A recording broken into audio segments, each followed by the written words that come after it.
So they call this meeting with all the Obama top people, and no revised PDB has been issued yet. No revised intelligence community assessment has happened yet. The last thing that happened in the intel community was, we're going to tell them that there really was no significant Russian interference, at least insofar as election apparatus goes. And FBI said, we're out. We're going to issue our own. And then Clapper said, all right, well, let's just pause everything. Then everybody gets together.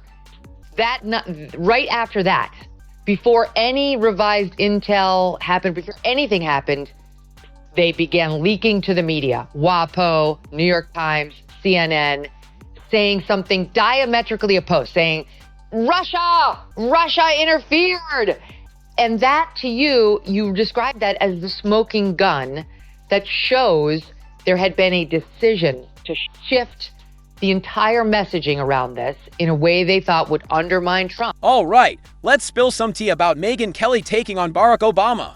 Like we're whispering at the lunch table. Picture Megyn, this sharp TV lady, facing off with Barack, the super cool former president everyone thought was perfect. She doesn't just poke fun, she totally takes apart his shiny image with super smart sass and big truths. No gentle teasing here. It's like she's blasting through his big promises with a truth ray, leaving just a pile of sparkly dust where his legend used to be.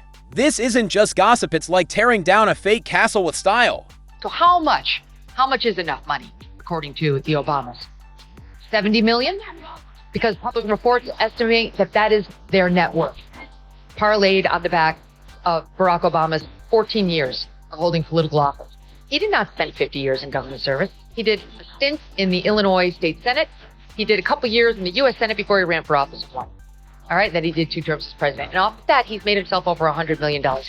Almost $100 million, probably over to be. Barack Obama showed up in politics like a superhero on a glittery unicorn. With everyone cheering and cool posters everywhere, everyone thought he'd change everything. But he just kept things the same, only with better lights and perfect speeches. When Megyn Kelly steps in, she rips through that shiny picture like it's tissue paper. Turns out, Barack wasn't just missing his cape, he was selling the idea that no cape was the coolest look ever. But you can't say anything that is in any way critical of a minority racial group, especially blacks in America. That was what Barack Obama learned very quickly when he ran for office. Remember that in his memoir, he said he just sort of when he went to a campus, he wanted to only hang out with black people.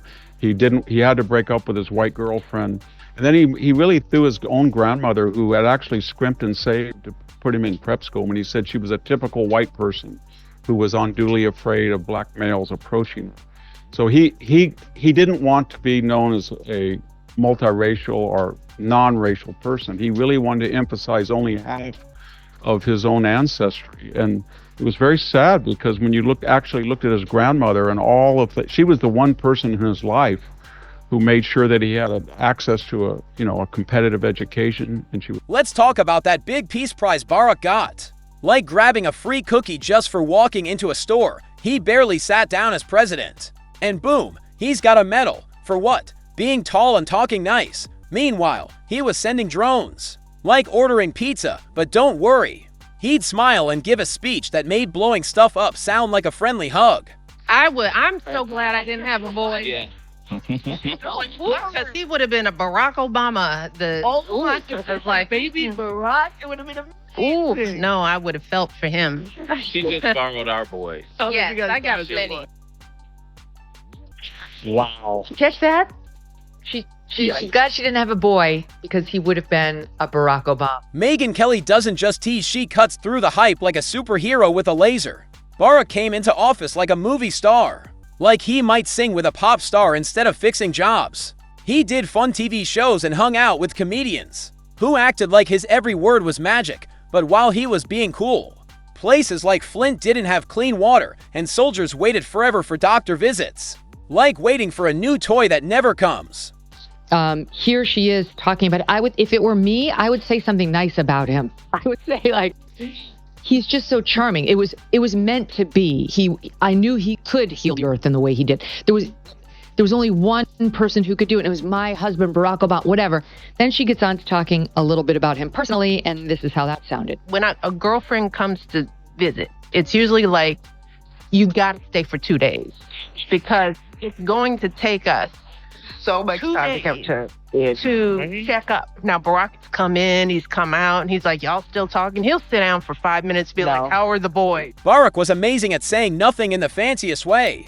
Like writing a super long book report that sounds great but means nothing. His speeches felt like a big song, but when you listened again, he didn't promise anything real. It's like he could make everyone happy with just 5 cool words, but behind the pretty talk, he was super good at dodging blame, like sidestepping a puddle with a big smile. I love how the soundbite begins. Okay, it's not the fear for myself. I drive around in a 4-car motorcade with a police escort. I'm Michelle Obama. Unbelievable, right? Talks about themselves that way. Even if you are Michelle Obama, Barack Obama doesn't talk about himself that way. It's just like the hubris.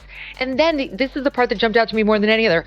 I do still worry about my daughters in the world, even though they are somewhat recognized. Then there's the economy. The rich folks partied, but regular people were stuck with crummy jobs. Trying to pay bills with old campaign stickers, Megyn makes that sting without any props. Barack helped the banks, not the people, and the guys who messed things up got extra money. Obamacare, it was sold like a shiny new toy, but it was more like a broken phone. Prices went up. Doctors vanished, and the website crashed worse than a bad video game. His foreign policy was like promising a big party, but starting a food fight.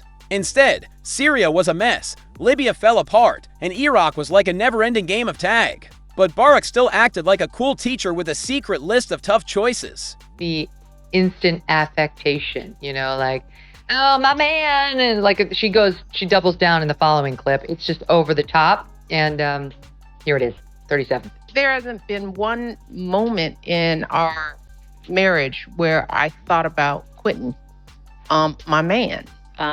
And we've had some really hard times. So we have had a lot of fun times, a lot of adventures, and I have become a better person because of the man I'm married to. Don't make me cry now. Right at the beginning of the show. Don't let me. Don't worry, his selfies were perfect. Barack spent more time looking cool than fixing the slow.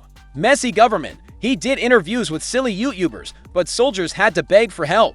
If charm was money, we'd all be rich, but it doesn't. Pay for school or medicine. Megyn tears through this like it's paper. Showing Barack's big talk left more style than real fixes. He smiled through problems like spying on people or tax office drama, acting surprised when his team got caught. And race, he was supposed to bring everyone together, but it felt like he just made things trickier. Again, it's like a Michelle Obama situation. We don't care. No one feels sorry for you. Shut up and do your stupid job where you sit in your air-conditioned studio with people running out to powder your face. And I mean, I guess somebody has done that hair. It's unclear, but they'd have to be insisting on it, wouldn't they? In any event, the same outfit every night. We know absolutely no effort is made to look good. Megyn doesn't just giggle at the weird stuff she shows how Barack sold it like fancy candy. He talked big about saving the planet, but flew around like a travel star. Going to meetings that just made more talk. He complained about rich people but hung out with them all the time. Now he's retired, doing big TV deals and giving expensive speeches while living in a beach house. Far from the people he said he'd help. That's not just a little oops, it's like dumping a whole salt shaker on everyone's lunch. The news love him like kids love a new game, never asking tough questions. But he went after people who told the truth more than anyone before him, all while acting super cool. Everything she says is negative. We've been watching clips from her podcast for the past couple of weeks. Everything she says is negative. I mean, you would never know you are hearing from a woman who is first lady for 8 years, has become probably a billionaire by this point, is out on David Geffen's yacht every other summer, her estate in Martha's Vineyard, her daughters who went to these Tony schools. You would think you were listening to somebody basically like another. Megyn doesn't need to make stuff up. The truth is wild enough. Barack promised to be open but hid behind secret rules. He sold hope but left kids with big debts and no trust. He was supposed to fix things but just kept the same old problems. With a better smile, people act like he saved the world, but what changed? Rich got richer. Fights got bigger, and the world stayed tense. Megyn cuts through the hype like a knife, showing a president who was great at looking good while the country struggled. He wasn't leading a big change, he was starring in a long TV show about one when things got hard.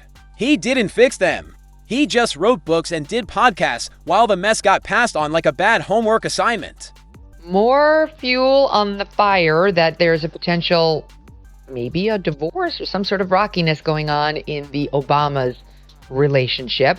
They both posted these mirrored, very choreographed Valentine's Day messages on X, but he was just seen at an LA, it's the other basketball team, the Clippers, thank you, game without her. And then on Tuesday, he was spotted eating out at a fancy dinner in Sherman Oaks with his both daughters, Malia and Sasha, but again, no. And somehow, Barack still tells everyone to get along while chilling in a fancy house with guards and fancy snacks. It's not just mistakes, it's acting like every oops was a life lesson.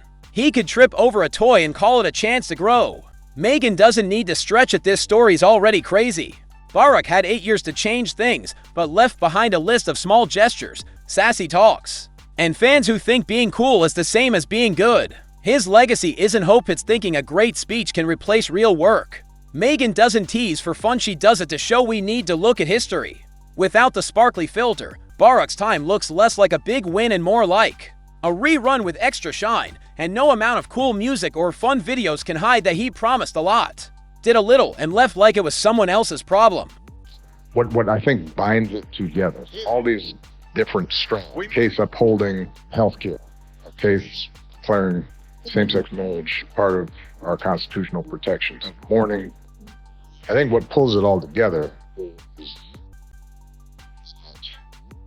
no one person did any.